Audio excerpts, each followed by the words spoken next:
may pumasok sa atin, Seventh-day Adventist, kung maalala ninyo, si Bro Junel. Isang miyembro ng SDA Church nagkusang humingi ng kapatawaran sa mga Katoliko dahil sa ginawang panlalait sa bagong halal na Santo Papa. Siya ay si Junel Belza Laplana na pumasok sa programang Punto por Punto at nilahad ang kanyang sitwasyon matapos gawin ang nasabing panlalait sa Papa. Ito, pakinggan natin. Car bag sauce in hand.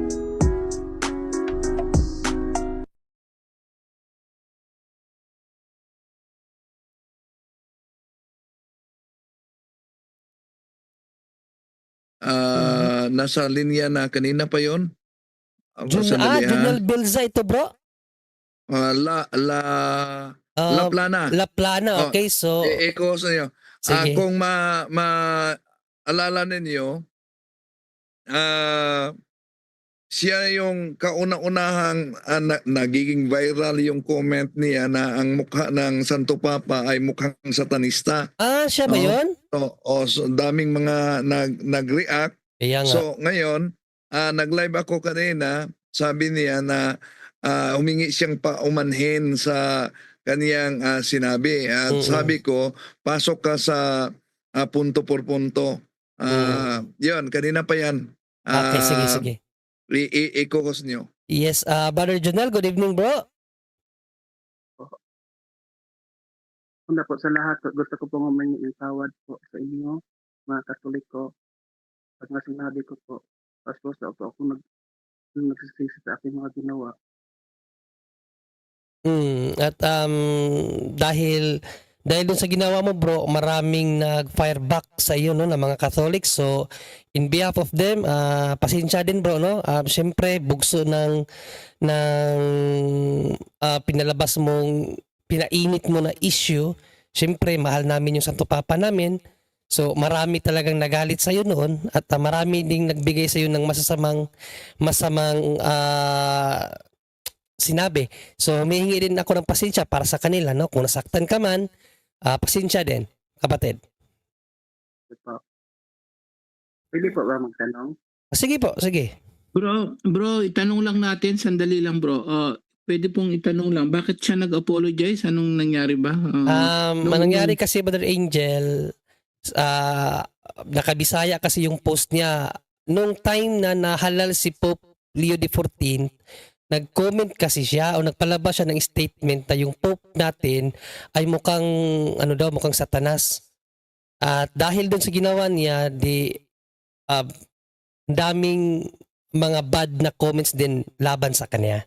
So yun ang hinihingi niya ng pasensya or sorry ngayon dahil doon sa ginawa niya, Brother Angel.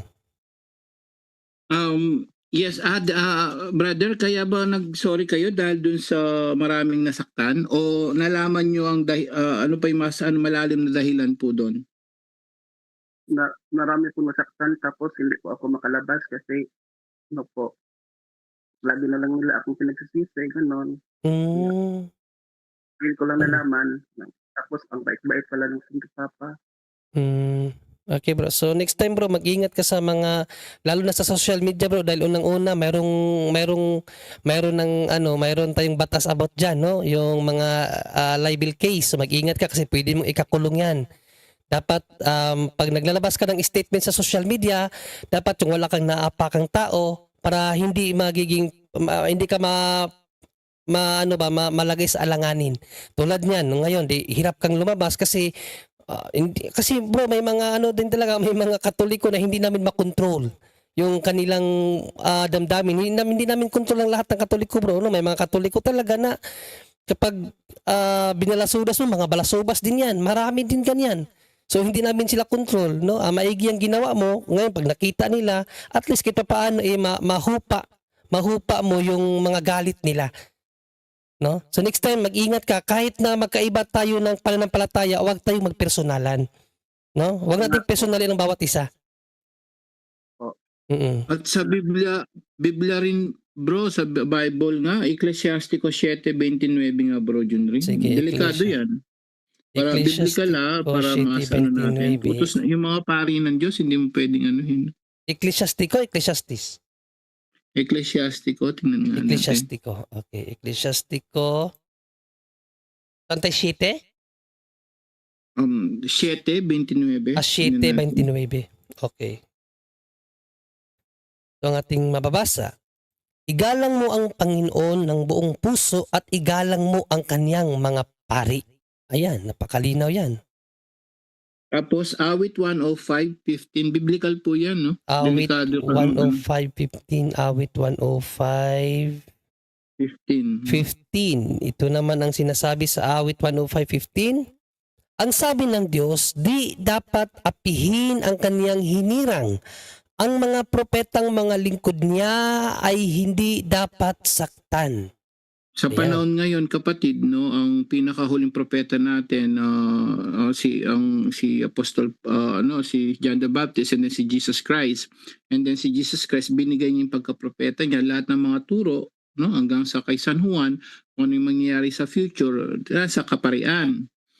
Sila na yung mga propeta ngayon, hanggang ngayon kay Pope Francis, kasi tandaan po natin, wala naman sa kasaysayan na may connection sa apostol, sa mga apostol, kundi si Apostol Pope Francis at Pope Leo XIV ngayon. Kasaysayan na walang connection ng ibang miyembro po ng ibang leader ng ibang protestante. Walang connection, sila, tayo lang. So sila yung mga propeta ngayong panahon na to. So bawal mo silang saktan. At ano ba kapag sinaktan mo sila, anong kasalanan yon? 2120 bro ng Catechism of the Catholic Church, 2120. Napakadelikado yan. CCC 21. Paglapastangan sa mga kaparian, lalo na yung Santo Papa, biblically po, no? Sa lang mga nakikinig. Hindi lang dahil maraming nasaktan, kundi ang Diyos nasasaktan. Ang Diyos mismo. 20. Saan ba dito? Ito ba? Ayun ito. Alright, so ito ang ating mababasa. It always harbors doubt about His love. Tama ba to? Sacrilege consists in profaning of treating unworthily the sacraments and other liturgical actions as well as persons, things or places consecrated to God. Yan. So, ang sacrilege kasi, grave sin yan. Malaking kasalanan. Hindi man kayo naniniwala sa mortal sin, malaking kasalanan pa rin yan. Consecrated to God. Persons, treating unworthy. Ibig sabihin yun, paglalapastangan sa mga consecrated to God. So, there are ordained priests. They are consecrated to God, mga pari po. So, it's really, ang dami nga yung mga ibang sekta. Wala silang idea. Biblically, bawal nga saktan ng mga pari. Lalo na yung pananalita natin ganun, sabihan mo sila na satanis, hindi lang naman ng tao makakalaban mo doon, ang Diyos. Babigyan lang kita ng konting information to educate you, kapatid. At tingnan mo talaga sa apostolic succession ng kasaysayan, kapatid, walang iba kundi ang ating Pope Leo XIV.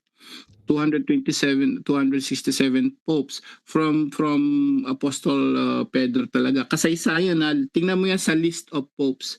At yung connection na yan, walang iba kundi ang Roman Catholic Church.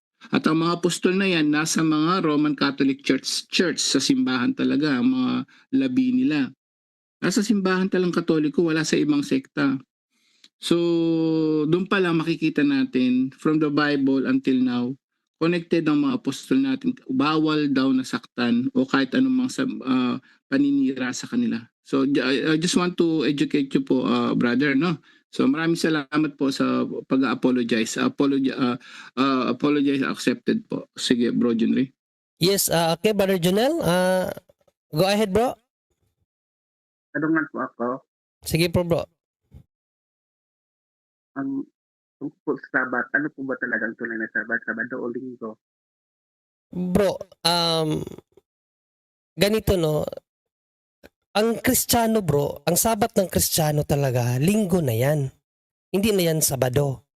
No? Dahil unang-una, bro, kung babasahin natin ang pahayag ni Apostol na Pablo, no, yung mga batas na ibinigay kay Moises hanggang sa panahon na lang yun ng ating Panginoong Jesucristo. Okay, basahin natin ha.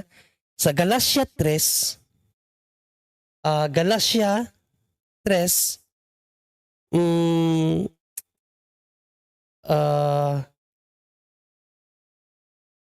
19, no? Sa Galatia 3:19 kapatid, ito ang sinabi ni Apostol na Pablo.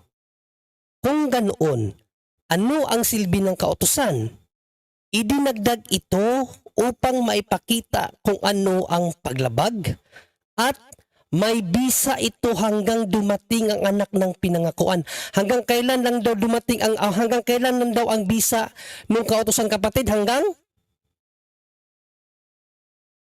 anak na pinangakuan. hanggang dumating ang anak ng pinangakuan, ibig sabihin si Panginoong Jesucristo. So yung mga kautusan na ibinigay kay Moses, hanggang sa panahon na lang yun ng ating Panginoong Jesucristo. Kaya nga dito sa Gawa 13, 38-39, sinabi ni Apostol na Pablo ni San Lucas sa kanyang sulat sa Acts of the Apostles, sabi dito, kaya maging hayag nawa sa inyo, mga kapatid, na sa pamamagitan ng taong ito'y ibinabalita sa inyo ang kapatawaran ng mga kasalanan.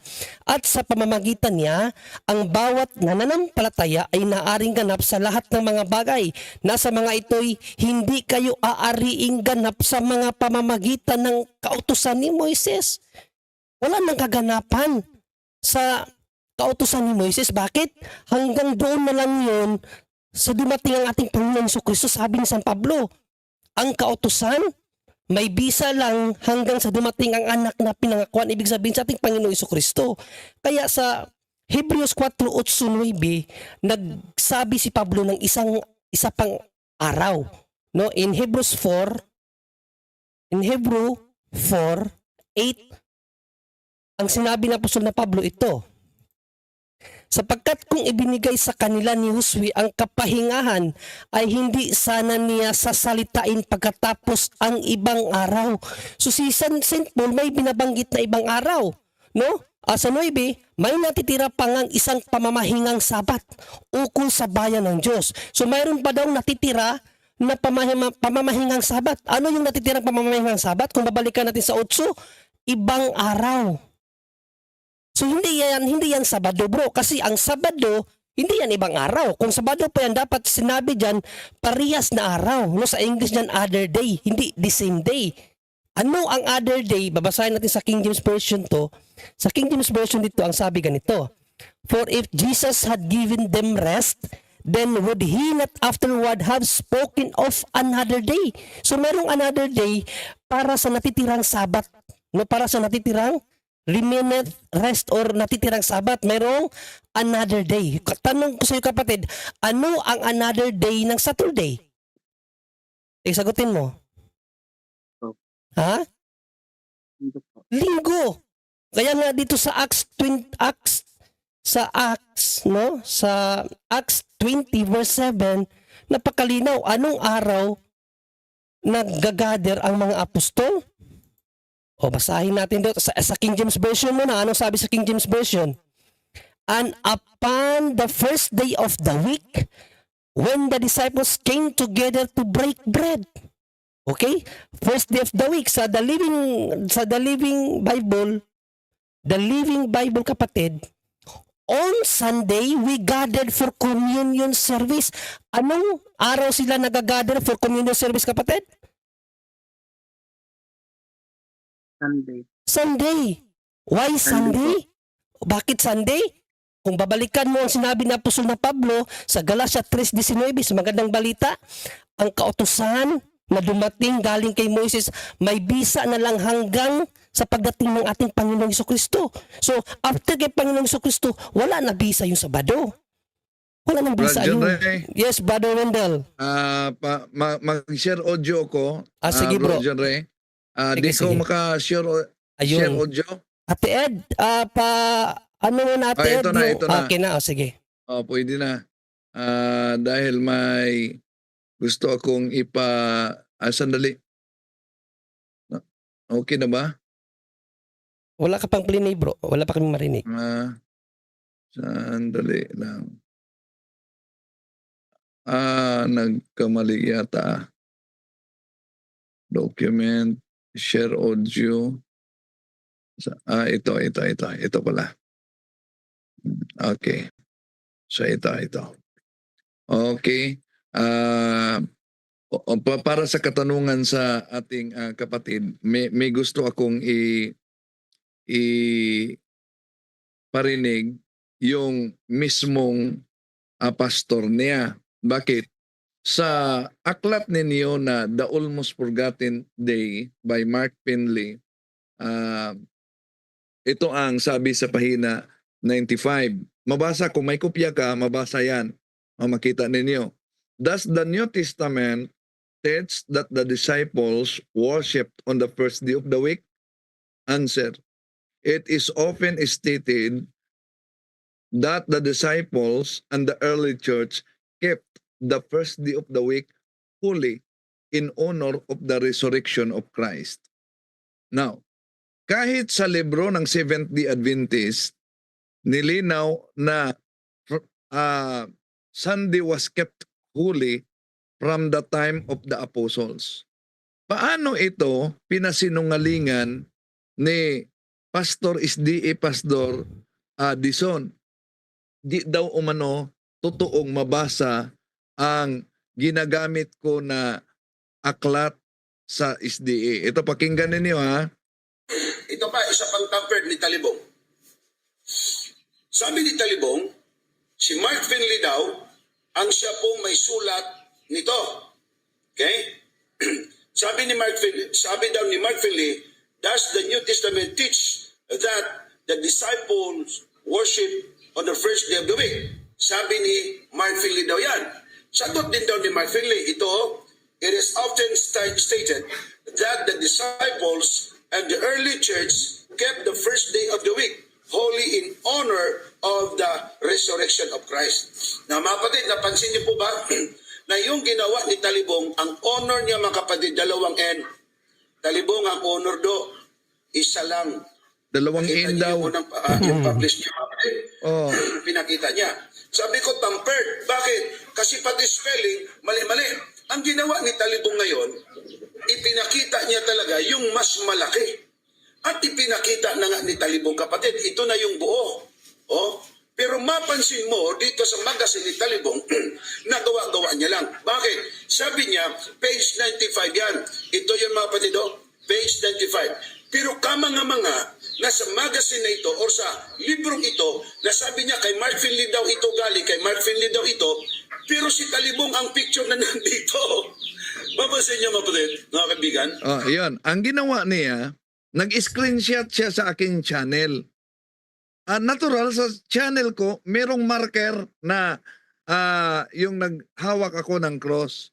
Pero, gusto niyang ipalitaw na tampered ang ginamit ko na aklat. Pero, paano ngayon? Bakit? Ibinasa yan ng kasama niyang pastor, si Pastor Bacalaris. Pakinggan ninyo. Ini pastor naaman sa libro sa SDA pastor by Mark Finley pastor. Unsa may gingon ni Mark Finley kana Ang libro pastor, The Almost Forgotten Day by Mark Finley, page 95. Okay, page 95. O pastor. Basahan ako ha. Nakuha na ang libro. 5, 6. Pastor, question and answer. Question and answer. Asa madani? Does the New Testament teach? Ano siya? Ini pastor mauna. Okay, basahan ako ha. Question. Does the New Testament teach that the disciples worship on the first day of the week? Naigibutang din nga pangutana. Answer. It is often stated. Meaning to say, may gagad it is often stated. Wala man yun nga nag-quote siya Biblia. Wala man yun nga nag-quote siya og apostoles. It is often, meaning not all the time. Take note ha.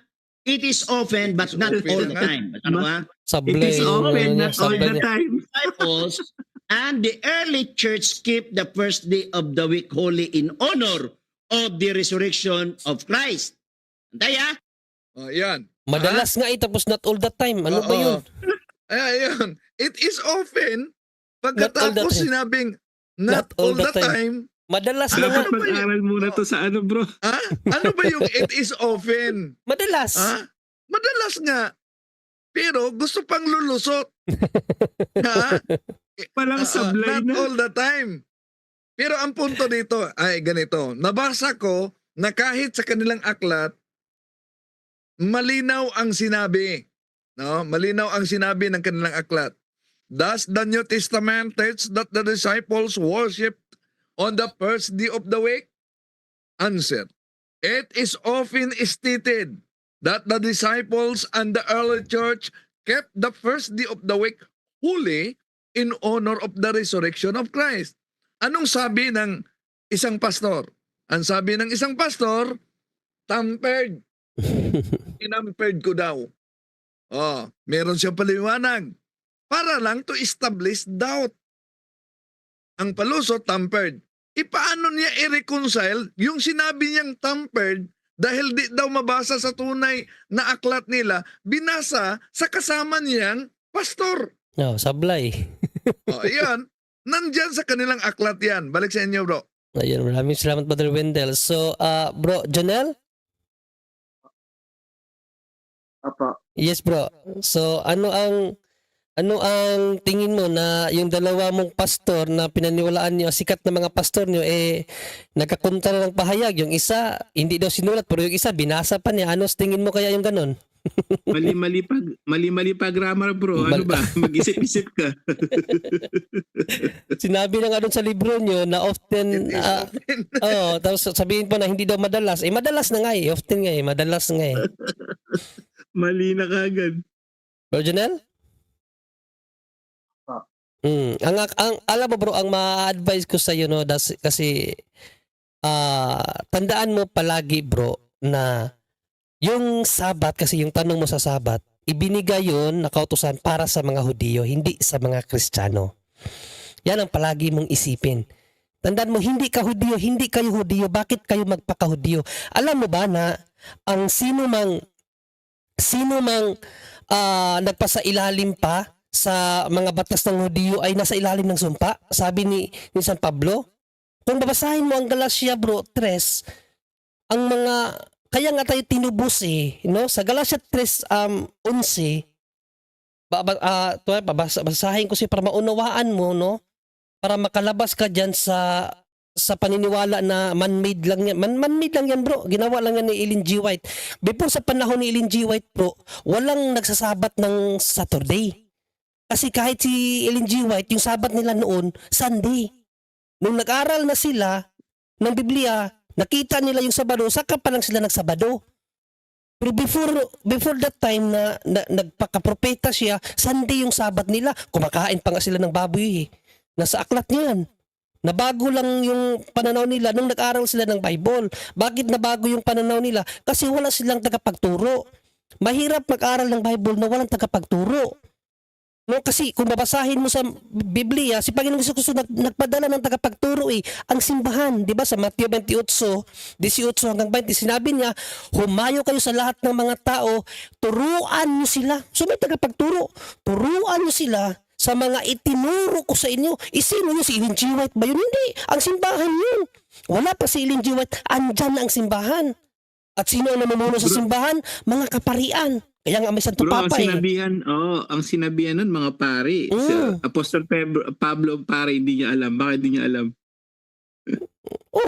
Sa unang Pedro 2:9, mga pari ang magpahayag ng kahangahangang ginawa ng Diyos. So basahin nilang muna natin tong unang Pedro 2:9. Wala pa si Ellen G. White kapatid. Andyan ang mga kaparian. Basahin natin to. Ngunit kayo ay isang lahing pinili, mga maharlikang pari. Ano daw? Mga lahing pinili ang mga maharlikang pari.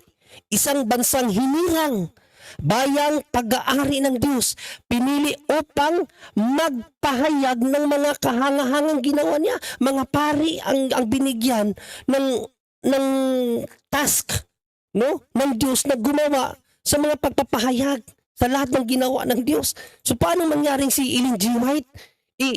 Simple nga, pinagbawalan niya ang mga babae na mangaral. Pwede magkatikais, pero hindi pwede mamuno. No, sa unang Timoteo 2:11, ang mga babae pinagbawalan yan. Unang Korinto 14:36, pinagbabawalan ng mga babae. Dalawang talata sa Bible, pinagbabawalan ng mga babae mamuno.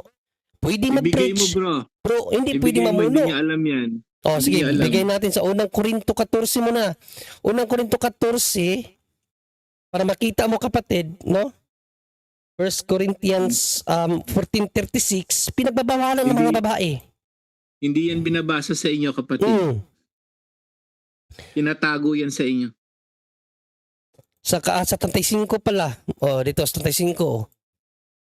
Kung mayroon silang nais malaman, magtanong sila sa kanilang asawa pagdating nila sa bahay, sapagkat kahiya-hiya magsalita ang babae sa loob ng iglesia. Tapos sa inyo, pinamumunuan pa kayo. O sa unang Timoteo. Sa unang Timoteo, aral ito ng Bible eh. Nakakapagtaka ngayon sa inyo eh. No? Sa Bible, bawal ang babae. Pero sa inyo, siya pa ang founder. Ang mga babae ay dapat matuto ng tahimik at nagpapasakop. Hindi ko pinapayagan ang mga babae na magturo o mamuno sa mga lalaki, kundi dapat silang manahimik. Bakit sa inyo kapatid babae ang founder niyo? Di ba hindi ba nakapagtataka yan? Nakapagtataka yan. Diyan pa lang Diyan pa sa lang, founder pa lang wala na, laglag na ang iglesia niyo. Diyan pa lang Brad matakot ka John na Ray. kamo. Yes bro, bro Wendell. Brad Angel, hindi lang yan. Alam nyo ba, binasa si Buano ni Pastor Bacalares. hindi si Villa- Cesar Villa- Dizon, Dizon. yung aklat nila at tinagalog pa niya si Buano binasa nila dakong away na aklat kung saan mabasa na si Ellen Goldwhite isa sa mga bulaang mga ngaral. Pakinggan ninyo ito. Ito. Dito sa libro ni Ellen White na Ang Dakong Away o The Great Controversy, sa Cebuano itong pagkasabi.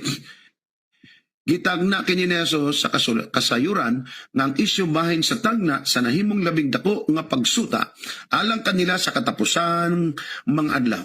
Og manggula ang daghang mga bakakon nga manalagna, false prophets, og magapasalaag sa kadaghanan, Matthew 24:11.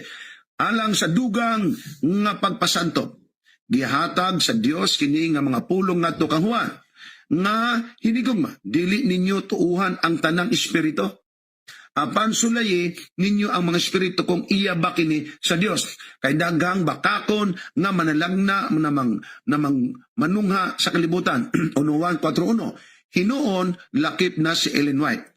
Alright, i-translate natin sa Tagalog Hinulaan ito ni Kristo Jesus sa kalaman tungkol sa bagay ito sa kanyang hula na pagsabi na ito ay isa sa pinakamalaking dapat alamin na sa huling mga araw magsilabas ang mga bulaang mga propeta at kanilang linlangin ang karamihan. Matthew 24:11. Para sa karagdagan ng pagpapaunawa o pagpapaintindi, binigay ng Diyos sa kay Juan ang mga salitang ito na hinigugma, na iniibig. Huwag ninyong paniwalaan ang lahat ng espiritu, kundi subukin ninyo ang mga espiritu. Ito ba ay sa Diyos?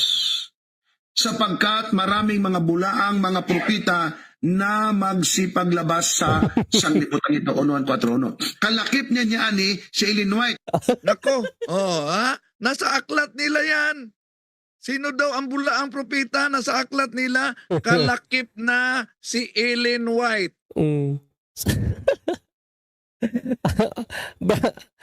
Brother Jonel? Unmute ka bro.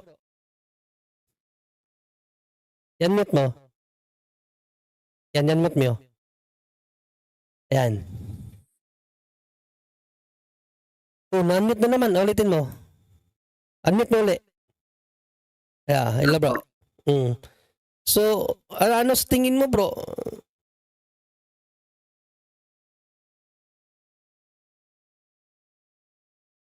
Ganap po. Kasi di ba nagtanong ka kasi kaganina ano talaga ang tunay na Sabat. So pinaliwanagan ka namin. Based sa narinig mo, Brother Jonel.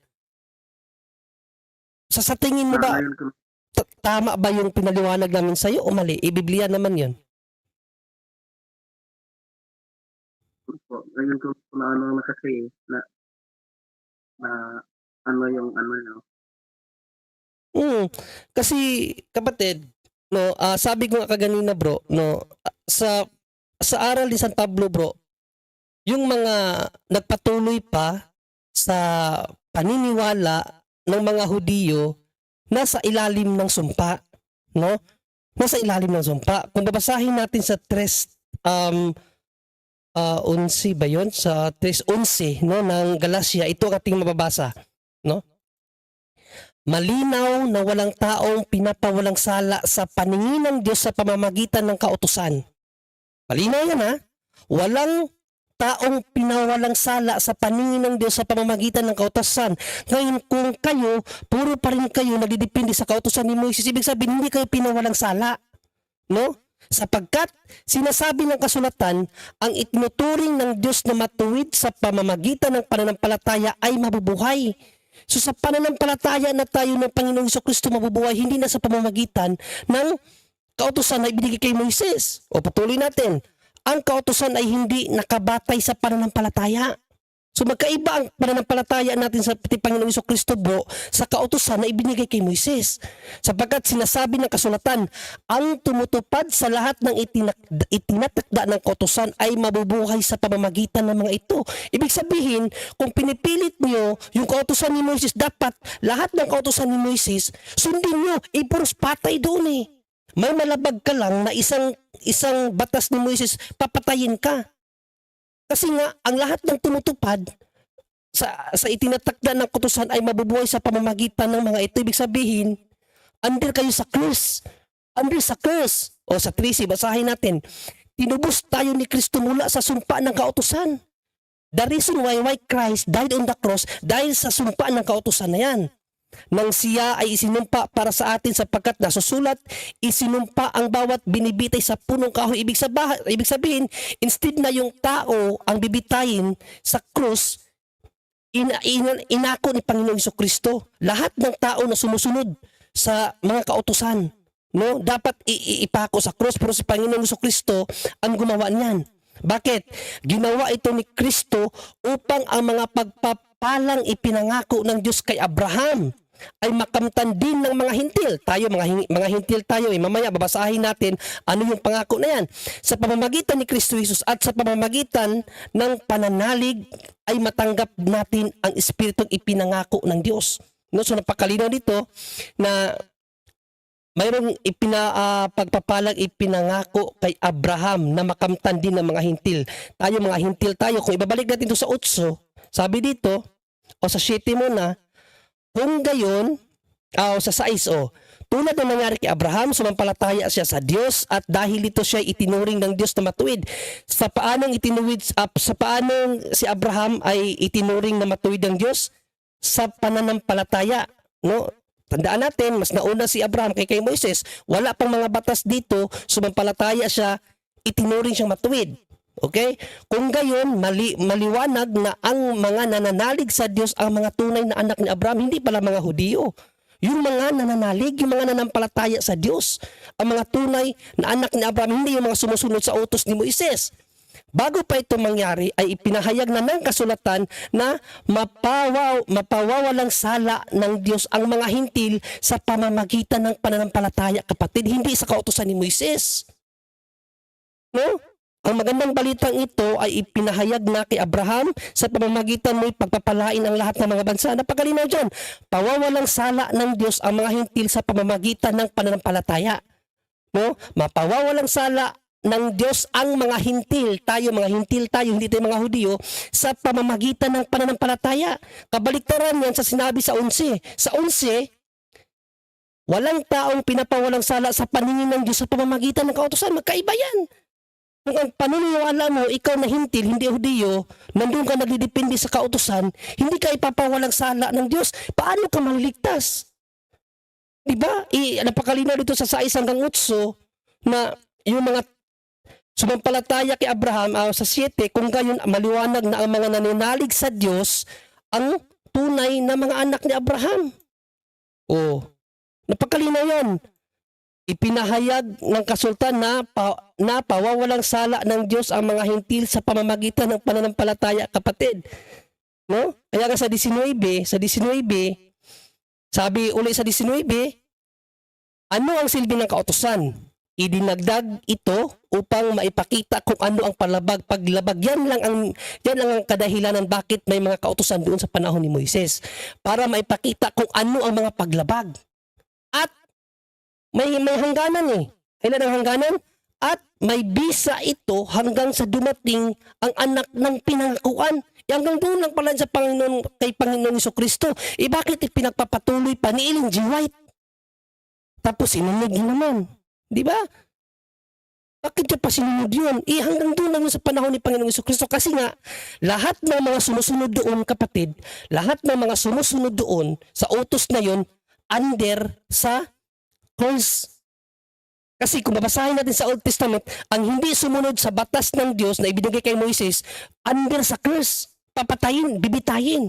Nasa sa Deuteronomy, nakalimutan ko lang yung talata, sa 67 yata, sa 67-62, na kapag hindi sumunod sa kautusan ng Diyos na ibinigay kay Moises, papatayin. Kaya ang under sa curse.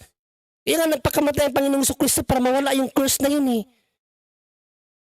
So lahat ng mga alituntunin na ibinigay kay Moises, pinawalang sala na yun, pinawalang halaga na yun sa pagkamatay ng ating Panginoong Jesucristo sa krus. Saan mababasa? Kolosas, basahin natin sa Kolosas. Kolosas 2, 16-17. 16-17, basahin natin Anong sinabi ni San Pablo dito?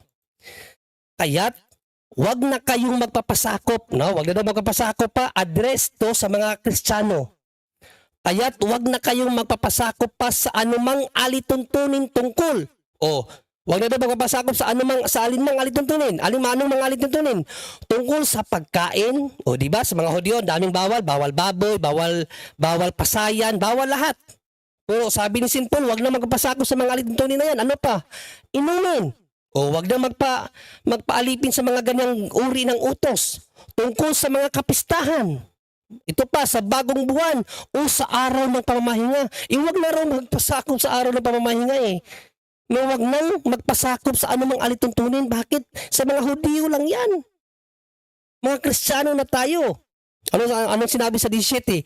Ang mga ito'y anyo lamang ng mga bagay na darating, ngunit si Kristo ang katuparan ng lahat na ito. Bakit niya pa sinusunod yun, bro? Dumating na yung katuparan. Diba?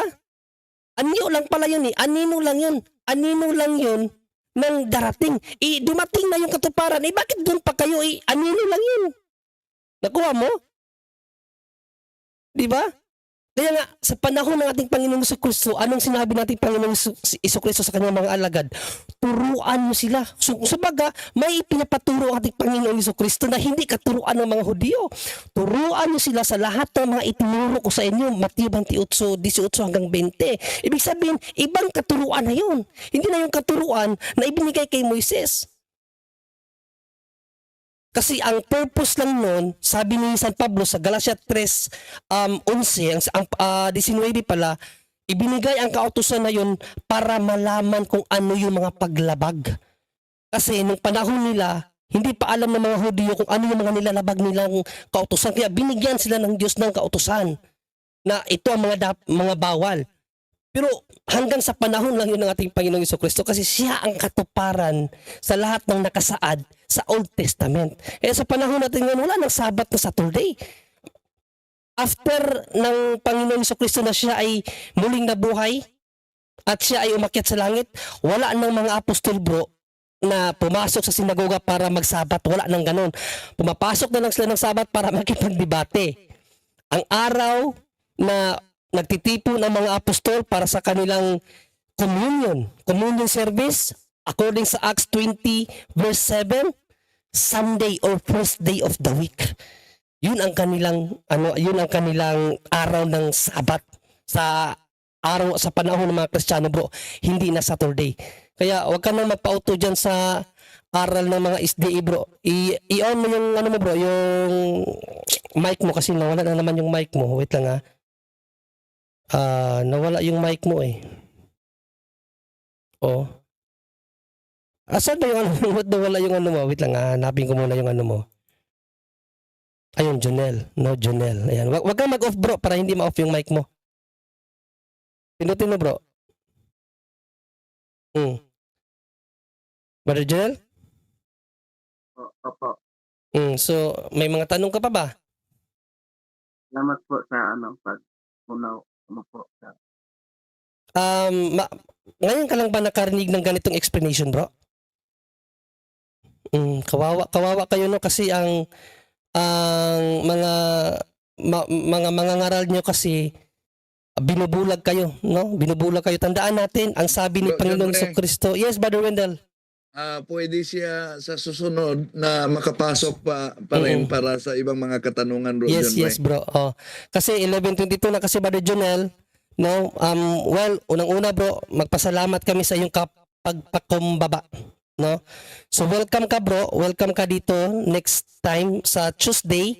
Kasi live tayo from Tuesday to Sunday every 8 p.m. to 10 p.m. kapatid. Okay? So yes, so last mo, bro, last message mo para sa mga Katoliko na nasaktan doon sa sinabi mo, bro. Po, sana burahin na po nila yung yung post po.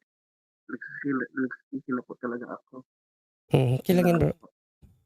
Mahal at pag-unawa ang sa puso natin. Yun na lang po. Salamat po. Pagpalain ka nawa ng Panginoon, kapatid, at nawa maliwanagan ka sa mga sagot namin patungkol dun sa itinanong mo.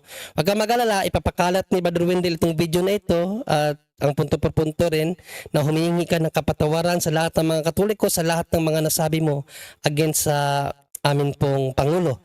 No? At ayaan mo, kapatid, ipagdarasal ka namin at sa iyong safety. Okay? God bless you, kapatid.